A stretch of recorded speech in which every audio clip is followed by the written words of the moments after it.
Hello everyone at welcome back ulit sa aking YouTube channel. So isang mabilisang pasilip lang po dito sa aking pong project na nasa Parañaque. So ngayon ay konting pasulyap lang dito sa ground floor. Ito na po yung mukha ng ating project guys. Bali natanggal na po nila yung mga ano dito nakalagay na forma.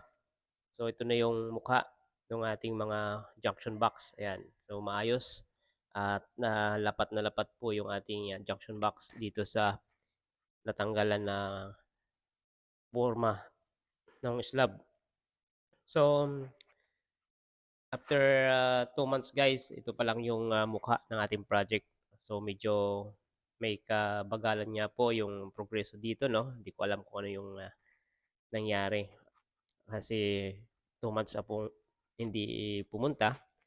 Pero ito pala po yung mukha niya. So ito po yung hagdan pa lang. Wala pa rin po silang nagawang maayos na hagdan papunta sa second floor. At ang dami pa nga pong tambak dito. So ito yung part nung papunta doon sa dining area. At yan yung ating mga abang dyan ay maayos, malinis. At ito nga po yung part nung dining area sa taas ay yan po yung high ceiling.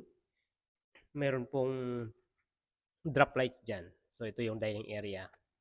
Itong part na to, ito naman po yung dito sa guest room. Ayan. So maayos din po yung mukha ng ating mga junction box dito. Ayan, papunta po doon sa kabila, yun po yung maid's room naman. So matagal-tagal pa ito guys. Ito na po tayo sa second floor at nauna na nga po nila nilatag yung trusses at pwede na nga po silang magbubong dyan. And then yung sa gitnang part na yan, yan po yung pinaka roof deck niya. So yung design po ng bahay na 'to, ang bubong po ay kabilaan, then parang mayroon siyang roof deck sa gitna. So meron lang po tayong inabang dito na 4 na outlet, kada sulok tag-iisa. Then naglagay lang ako dito ng mga spare na mga PVC dito sa gilid para in case na kailangan kapag nagtuloy-tuloy na itong paggawa ng ating project ay magagamit po. Then ang ilaw po diyan ay hindi ko na po siya inabang lahat, bali may sleeve naman po siya.